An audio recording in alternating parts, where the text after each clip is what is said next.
மகர ராசி என்பர்களே, மகர ராசியை பொறுத்த வரைக்கும் வெற்றிக்கான நேரம் அப்படின்னே சொல்லலாம். வெற்றிக்கான நேரம் அப்படின்னு சொல்கிறத விட இந்த மகர ராசிக்காரர்களுடைய குணாதிசயத்தை ஃபஸ்ட் நான் சொல்லிடுறேன். இந்த மகர ராசிக்காரர்கள் எந்த ஒரு விஷயத்தையுமே ஒரு பிளான் பண்ணி பண்ணுவாங்க. எந்த ஒரு விஷயம் பண்ணாலும் அதில் ஏதாவது ஒரு பேக்கப் கண்டிப்பாக இவங்களுக்கு இருக்கணும் அப்படின்னு நினைப்பாங்க. இவங்களோட சேவிங்ஸாக இருக்கட்டும், இவங்க வாங்கக்கூடிய கடன்களாக இருக்கட்டும், இவங்க வாங்கக்கூடிய நிலங்களாக இருக்கட்டும், இவங்க செய்யக்கூடிய தொழில்களாக இருக்கட்டும், எதுக்குமே ஒரு பேக்கப் இருக்கணும். அடுத்த மாதம் நம்ம என்ன பண்ண போகிறோம், லைஃப் ஃபுல்லாக என்ன பண்ண போகிறோம் அப்படின்னு முன்னாடியே ப்ரீ பிளானோடு இருப்பாங்க. ஒரு இளகிய மனம் கொண்ட ராசி, அதிகமாக ஜோதிடத்தை ஒரு சயின்ஸாக பார்க்கக்கூடிய ராசி, இறைவனை கண்டிப்பாக வணங்கக்கூடிய ஒரு ராசி, ஆன்மீக ரீதியாக இவங்க வந்து ப்ளஸ் பாயிண்ட்டாக இருப்பாங்க. அதே மாதிரி அவங்களுடைய குடும்பத்துக்கு இவங்களால தான் வளர்ச்சி, குடும்பத்தை நல்லா பார்த்துக்கக்கூடிய ஒரு முக்கியமான ராசி. என்ன இருந்தாலும் ஒரு சின்ன விஷயத்துக்கு கூட மைண்டு போட்டு அப்செட் பண்ணிக்குவாங்க. எப்படி ஏதோ ஒரு சின்னதாக ஒரு இன்சிடென்ட் நடந்திருக்கும், அதை 3 நாளைக்கு உட்காந்து பேசிகிட்டு இருப்பாங்க. அதே மாதிரி எந்த ஒரு தேவையில்லாத இன்சிடென்ட்ஸுக்கு போய் இவங்க வந்து இன்வால்வ் ஆக மாட்டாங்க. நாம் ஒன்றும் நம்ம வேலை ஒன்றும் இருப்பாங்க. எந்த ஒரு ப்ராப்ளம் வரக்கூடாது அப்படிங்கிறதுல ரொம்ப எச்சரிக்கையாக இருப்பாங்க. தேவையில்லாத அம்புலகளுக்கு போகக்கூடாது, தேவையில்லாத யார்ட்டையும் சண்டைக்கு போகக்கூடாது, நாம் ஒன்று நம்ம பொழப்புன்னு இருக்கணும், நம்ம ஒரு டீசெண்டான லைஃப்பை வாழணும் அப்படின்னு வாழ்றதுல ஒரு முக்கியமான ராசி இந்த மகர ராசி. இந்த மகர ராசியை பொறுத்த வரைக்கும் இப்போ கடந்த ஒரு 3 வருட காலங்களாக சில இழப்புகளை சந்தித்து ஒரு வரவை சந்திச்சிருப்பாங்க. அதாவது யாரோ ஒருத்தர் சில இழப்புகளை பார்த்துருப்பாங்க. அதற்கு பிறகு திருமணமோ அல்லது குழந்தை பிறப்போ அது கண்டிப்பாக நடந்திருக்கும். அதன் மூலமாக பல வரவுகளும் அவங்க நடந்திருக்கும். குறிப்பிட்ட ஒரு 3 மாத காலங்களாக நல்ல ஒரு இன்கம் கிடச்சிருக்கும்.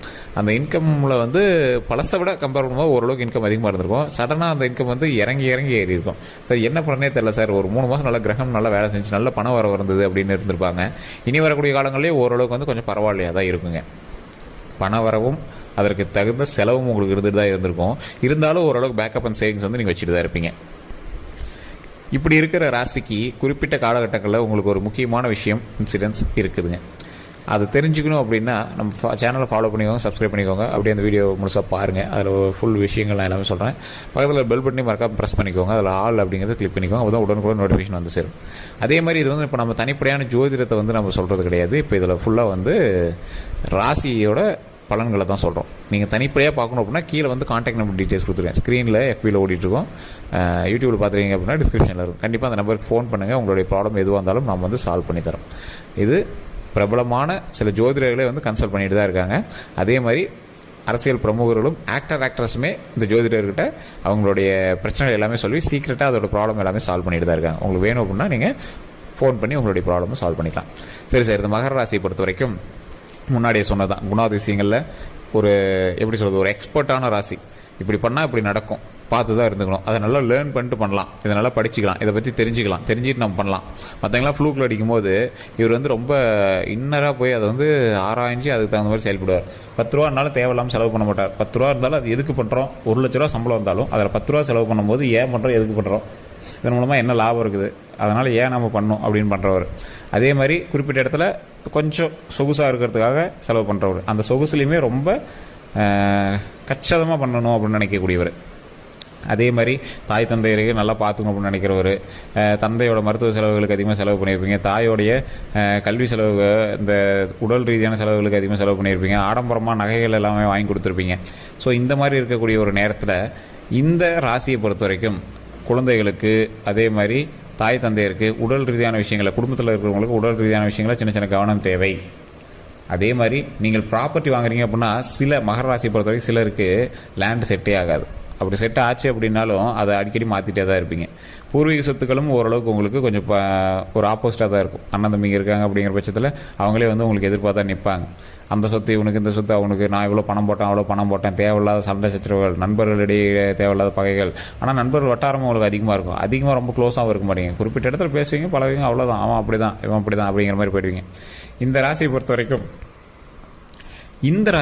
வரைக்கும் எப்போவுமே வந்து பார்த்திங்கன்னா ஒரு விஷயத்தை தொடங்கிறதுக்கு முன்னாடி நல்லா லேர்ன் பண்ணிட்டு பண்ணலான்னு பண்ணுவீங்க. இருந்தாலும் ஒரு ஆசை, உங்களை ஒரு நப்பாசை வந்து உங்களை இன்னும் கொஞ்சம் கால் எடுத்து வை அப்படின்னு தேவையில்லாமல் அகலக்கால் எடுக்க வச்சிடும். அகலக்கால் எடுக்கும் போது என்னது, பின்னாடி காலம் மறுபடியும் எடுத்து அதோடு வைக்கிறதுக்கு கொஞ்சம் ஸ்ட்ரகிள் பண்ணி தான் வச்சாகணும். ஏதாவது ஒரு புடிமானம் இருந்தால் தான் உங்களால் கரெக்டாகவே நிற்க முடியுங்கிற ரேஞ்சு கொண்டு வந்து நிறுத்தும். ஸோ அதனால் கொஞ்சம் பார்த்து பக்குவமாக அகலக்கால் வைக்காமல் ஸ்டெப் எடுத்து வச்சிங்க அப்படின்னா அதிகமான நன்மைகள் இருக்குது. அந்த அதிகமான நன்மைகள் இருக்கக்கூடிய நேரத்தில் கூட நீங்கள் என்ன பண்ணணும் அப்படிங்கிறத நம்ம தெளிவாக சொல்கிறோம், கேட்டுக்கோங்க. நீங்கள் வணங்க வேண்டிய தெய்வம் திருப்பதி ஏழுமலையான். திருப்பதி ஏழுமலையான் வணங்கினா எப்படி சார், என்ன பிரச்சனையிலேருந்து சால்வ் ஆகலாம் சார்? திருப்பதி ஏழுமலையான் தான் உங்களுக்கு எப்போவுமே ஃபேவரட் கார்டு. மகர ராசியை பொறுத்த வரைக்கும் திருப்பதி ஏழுமலையான் நீங்கள் வணங்கினீங்க அப்படின்னா மிகப்பெரிய நன்மைகள் இருக்குது. உங்களோட ராசியில் நீங்களே பார்த்துக்கல, அதிகமாக நீங்கள் வந்து திருப்பதி கோயிலுக்கு போயிட்டு வரணும் அப்படிங்கிற உங்களுடைய எண்ணமும் அதிகமாக தோன்றும். உங்களுக்கு ஒரு பாசிட்டிவ் வைப்பு கிடைக்கிறதுக்கும் உங்களுக்கு அது ஒரு மிகப்பெரிய ஒரு புள்ளியாகவும் அமைஞ்சிருக்கும். அப்படி இருக்கும் பட்சத்தில் நீங்கள் திருப்பதி ஏழுமலையான் வணங்கும்போது ஓம் திருப்பதி ஏழுமலையான போற்றி, ஓம் திருப்பதி ஏழுமலையான போற்றி, ஓம் திருப்பதி ஏழுமலையான போற்றி அப்படின்னு ஒரு தினம் 3 டைம் வந்து சொல்லுங்கள். அதே மாதிரி அந்த இடத்துல நீங்கள் திருப்பதி ஏழுமலையானோட புகைப்படத்தை வச்சு வணங்குறீங்க அப்படின்னா ராஜ அலங்காரத்தில் ஒரே ஃபோட்டோவாக இருக்கும். அந்த மாதிரி ஒரு புகைப்படத்தை வாங்கி நீங்கள் வச்சு வணங்குங்க. அப்படி வணங்கும் போது 11 முறை நீங்கள் வந்து சொல்லுங்கள். திருப்பதி ஏழுமலையானுடைய புகைப்படத்தை பார்த்து வணங்கும் போது 11 முறையும், நீங்கள் ஃப்ரீயாக இருக்கும்போது 3 டைமும் சொன்னீங்க அப்படின்னாவே உங்களுக்கு மிகப்பெரிய நன்மை கிடைக்கும். கமெண்ட் செக்ஷனில் மறக்காமல் ஓம் திருப்பதி ஏழுமலையானே போற்றி அப்படின்னு 3 டைம் கமெண்ட் பண்ணுங்கள். இது ஏன் சார் இதை தினம் சொல்லணும், அதனால் என்ன பலன், என்ன கிடைக்க போகுது? அது என்ன மந்திரமும் கிடையாது, சாமி பேர் தானே. ஓம் அப்படிங்கிறது பிரபஞ்ச வார்த்தை. உலகம் தோன்றும் போது ஓம் என்று ஒளியோடு உருவானது அப்படிங்கிறது நார்மலான ஒரு பஞ்சாங்க ரீதியான ஒரு உண்மை. The world starts with the word home அப்படிங்கிறது பிக் பேங் தியரி. அதாவது 2 சொல்லக்கூடிய ஒரே விஷயம் ஓம் அப்படிங்கிற ஒரு வார்த்தை தான். இந்த வார்த்தையை சொல்லி திருப்பதி ஏழுமலையானுடைய பெயரை சொல்லி போற்றி அப்படின்னு அவர்கிட்ட வணங்கிட்டு அதற்கு பிறகு நமக்கு என்ன தேவையோ அதை வணங்கும் போது அது ஆட்டோமேட்டிக்காக கடவுள் வந்து பிரபஞ்சத்தோடு இணைச்சி அதற்கான எனர்ஜியை நம்ம கொடுப்பாரு. நம்ம செய்யக்கூடிய விஷயங்கள் ஒரே நேர்கோட்டில் நம்ம நடக்கும்போது, அதாவது எனக்கு இதுதான் வேணும் அப்படின்னு நம்ம நடக்கும்போது கண்டிப்பாக நம்ம நினச்சதை நடத்தி கொடுப்பார். அதாவது attraction of law of attraction சொல்லுவாங்க பார்த்தீங்களா, அந்த மாதிரி அதை நடத்துவதற்கு சரியான எனர்ஜியும் சரியான வழி நடத்தையும் கொடுக்கறதுக்கு இறை வழிபாடு கண்டிப்பாக தேவைன்னு சொல்கிறது இதுக்கு தான். அந்த ஓம் அப்படிங்கிற வார்த்தை தான் எல்லா வார்த்தையிலையும் அமைஞ்சிடும். ஸோ சிங்க்ரோனைஸ் பண்ணி பார்க்கும்போது 7 ஹெட்ஸு, அது மட்டும் இல்லாமல் அந்த ஓம் அப்படிங்கிற பிரபஞ்ச வார்த்தை ஈர்ப்புடைய வார்த்தை. எல்லா இடத்துலையும் ஓம், எல்லா இடத்துலையும் ஓம். கிறிஸ்துவர்கள் ஆமேன் அப்படின்னு சொல்கிறாங்க, அது சிங்க்ரனைஸ் பண்ணால் ஹோம்னு வருது. ஸோ எல்லா இடத்துலையும் ஓம். ஸோ அந்த ஓம் அப்படிங்கிற வார்த்தைக்கு அவ்வளோ பிரபலமான அவ்வளோ ஒரு பாசிட்டிவ் வைப் இருக்குது. அதை நீங்கள் சொல்லி பாருங்கள், கண்டிப்பாக உங்களுக்கே தெரியும். அதே மாதிரி இந்த ராசியை பொறுத்த வரைக்கும் தயிர் சாதம் அன்னதானமாக கொடுக்கும்.